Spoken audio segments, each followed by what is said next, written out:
Sabe quando a gente tem um paciente ou aquela pessoa que tem alergia a cetoprofeno, a nimesulida, diclofenaco? Essa pessoa ela não tem alergia, ela sabor alergia. Ela parece com alergia, mas não é alergia, mas os sintomas são iguais à alergia. Aqui a gente não tem uma reação antígeno-anticorpo, mas essa causa é um desvio metabólico que causa os mesmos sintomas. No vídeo de hoje, eu vou explicar o que é a hipersensibilidade não alérgica à AINE. Mas antes, clica nesse vídeo se gostou, dá um like se tu gostou do vídeo, né? Dá um like se tu gostou do vídeo e compartilha com os teus amigos, porque hoje o vídeo vai ser com sabor alergia.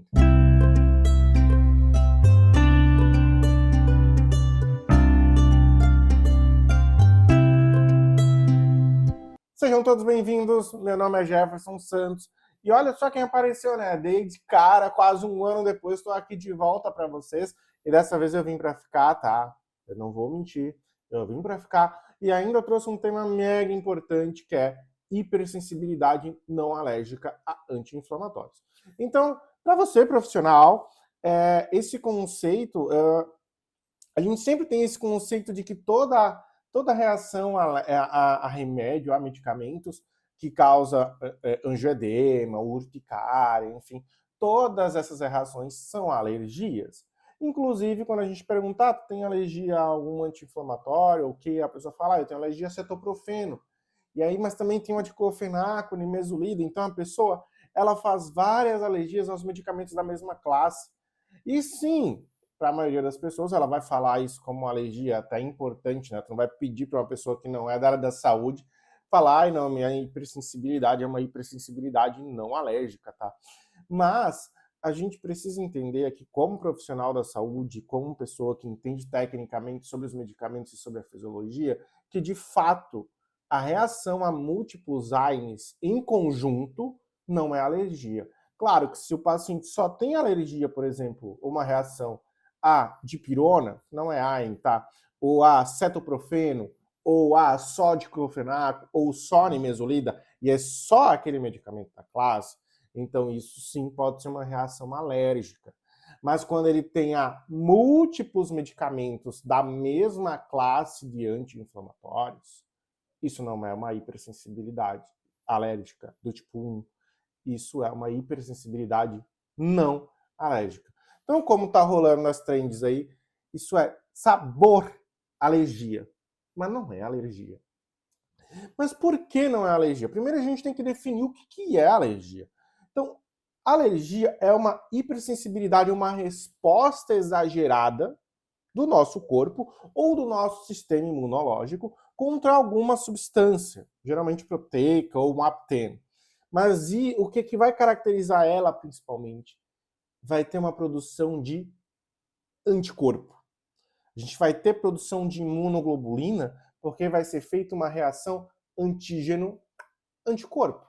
E aí ocorre degranulação de mastócito e, bum, liberação de grânulos de histamina, leucotrienos e a reação alérgica, mas ela é uma reação do tipo imediata. Ela é uma reação mediada por anticorpo. E é isso que caracteriza uma alergia. Aí os sintomas são aqueles clássicos, né? Pode causar angioedema, com edema de glote, pode ter edema de pálpebra, vai ter coceira, né? Vai ter urticária, vai ter inchaço, pode ter todos os sintomas clássicos de uma alergia. Por que é uma alergia? E esse tipo de alergia, que geralmente a gente faz a alguns medicamentos, a gente coloca ele dentro de um subgrupo específico chamado de hipersensibilidade imediata do tipo 1, que é aquela hipersensibilidade que pode ocorrer até os 5 primeiros minutos após a administração daquele medicamento. Muito comum, por exemplo, quando faz penicilinas ou medicamentos que são à base de penicilina, ou que tem um anel beta-lactâmico, ou alergia a pólen, ou alergia a alguma comida específica, sei lá, um camarão. Então, ocorre uma reação antígeno-anticorpo contra uma proteína específica do que tu está consumindo ou de que tu está sendo injetado, da substância que tu está recebendo, tá? Então, na hipersensibilidade tipo 1, existe produção de imunoglobulina E. E essa imunoglobulina E atua se ligando nos mastócitos. E aí, quando esses mastócitos recebem imunoglobulina E, o que ocorre com a reação antígeno-anticorpo, né? Tem um antígeno, tem um anticorpo, se liga, ativa o mastócito degranula tudo, especialmente histamina. E aí a histamina é responsável por causar todo o efeito alérgico. Coceira, angedema, olho inchado, enfim, todos esses efeitos, inclusive pode acontecer de hipotensão, o paciente ficar bem vasodilatado, não consegue respirar, e isso torna a alergia um processo mais grave.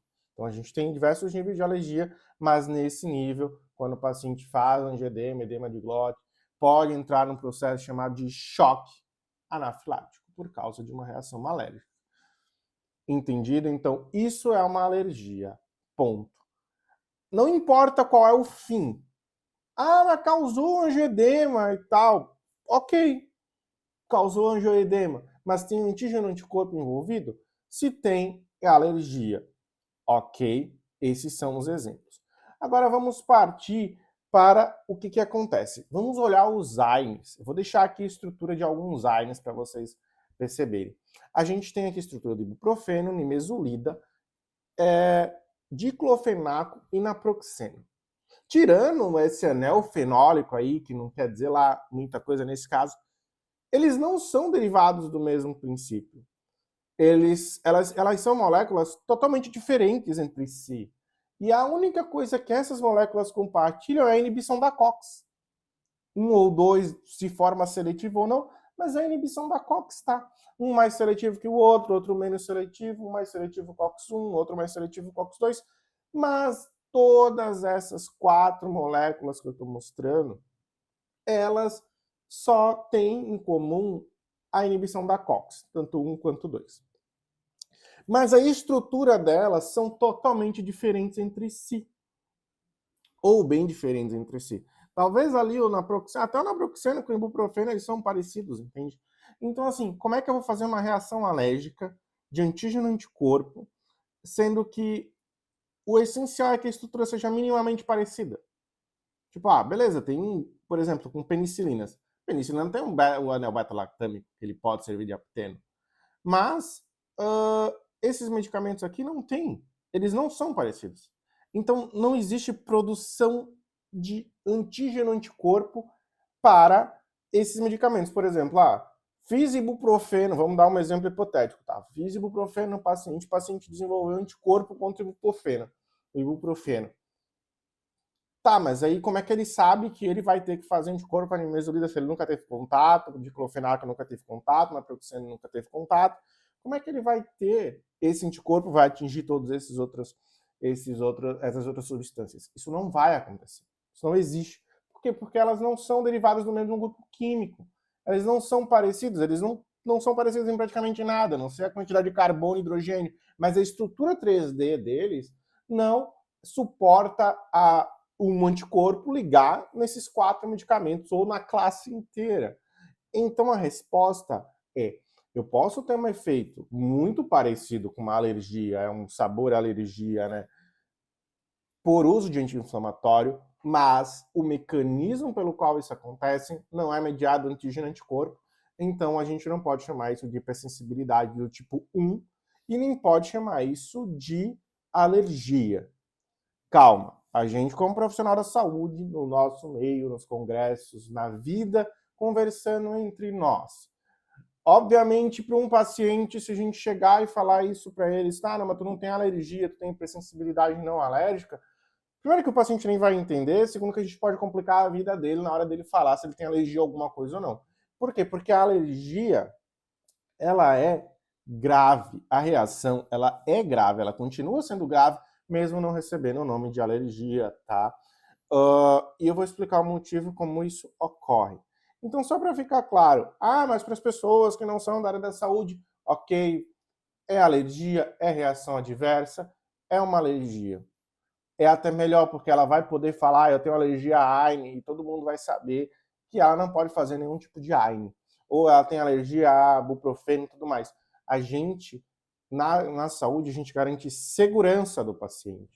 segurança para o paciente. Então a gente não tem que ficar inventando a roda e falando, o paciente tem alergia a... Não é alergia, é hipersensibilidade não alérgica. Ok, ótimo, tudo bem. Mas aí o paciente pode chegar e esquecer, por exemplo, de falar que ele tem essa alergia grave, essa hipersensibilidade grave, porque ele não entendeu que é uma hipersensibilidade não alérgica. Então, assim, para os nossos pacientes, para as pessoas que não são da área, a gente deve falar o termo mais simples possível, para que a mensagem seja entregue, tá? Mas para a gente que é da saúde, a gente vai destrinchar isso. Então, se não é baseado em antígeno anticorpo, o que é que acontece? Por que temos os mesmos efeitos? E aí a gente volta para o mecanismo de ação. O mecanismo é puramente mecanístico. Tá? O que é que todos os anti-inflamatórios não esteroidais compartilham? O mecanismo de ação, ligando a COX, ou ciclooxigenase 1 e ciclooxigenase 2. Então, ali voltando para a graduação, para os livros de farmacologia, o que que acontece? A gente tem a fosfolipase A2, levando fosfolipídio de membrana, gerando ácido araquidônico. O ácido araquidônico vai ser pego pela ciclooxigenase 1 e 2, e assim vai gerar as prostaglandinas e mediadores pró-inflamatórios. O que que acontece? Quando a gente bate o pé e incha, começa a se produzir mediadores inflamatórios. Prostaglandina E, prostacyclina, tromboxano, porque inflamação é importante para várias questões. Em compensação, causa dor e inchaço, a pessoa não quer ficar com dor e inchaço. Você vai lá e usa um anti-inflamatório. O que um anti-inflamatório faz? Ele bloqueia a ciclooxigenase 1 e 2.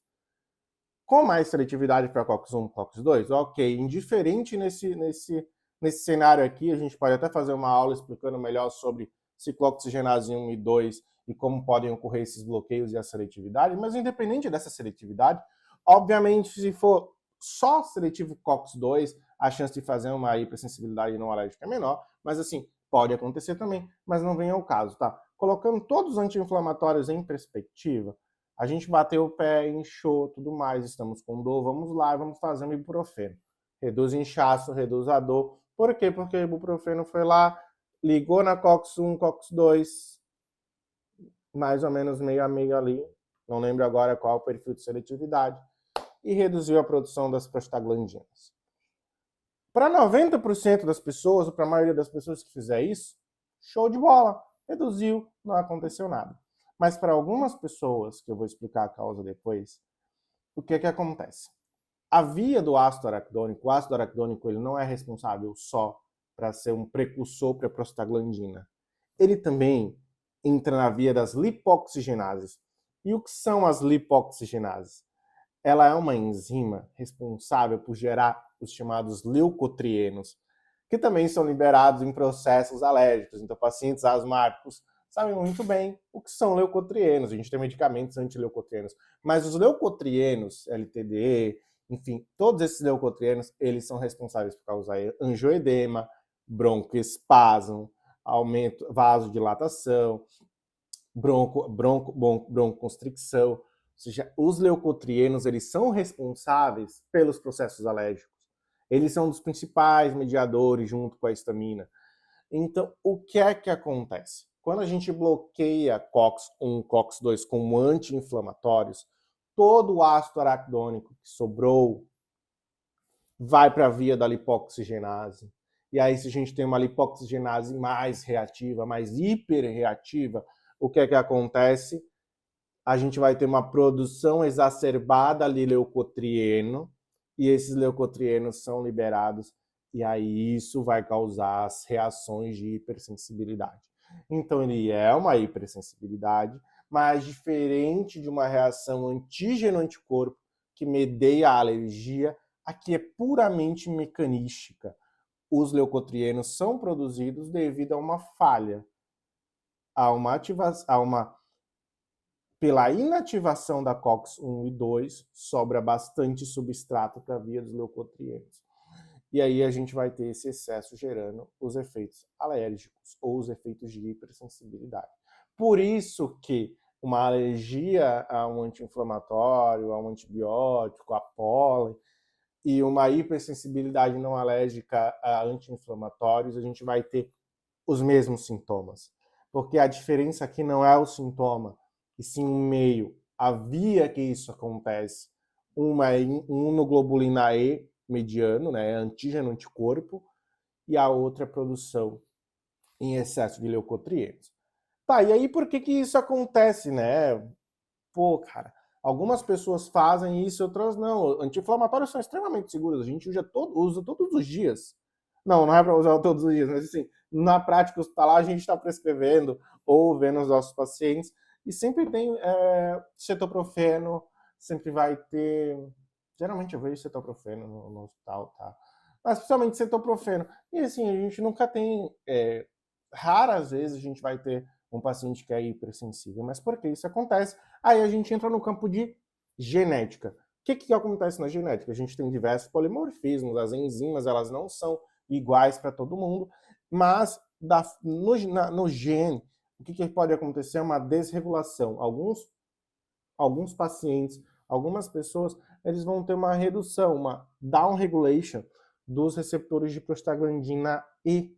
E esses receptores de prostaglandina E são responsáveis ali no pulmão, enfim, para dar estabilidade ao mastócito. Então, quando a gente utiliza, por exemplo, um anti-inflamatório, a gente também reduz a prostaglandina E e nessas regiões em que os mastócitos estão, se eles têm menos receptores, a gente diminui a quantidade de PGE, consequentemente, a membrana do mastócito vai ficar mais frágil. Além disso, a gente também tem polimorfismo nos genes das lipoxigenases na leucotrienocitetase. E o que acontece? Isso deixa essas enzimas mais reativas. Então, quando entra um anti-inflamatório que já aumenta a quantidade de substrato, agora a gente tem muito substrato para uma enzima muito reativa. Todo esse substrato vai ser convertido em leucotrieno. E antes, o freio dessas enzimas, das lipoxigenases, era mesmo a ciclooxigenase produzindo as prostaglandinas, entende? E aí, com isso, a gente tem esse quadro de hipersensibilidade.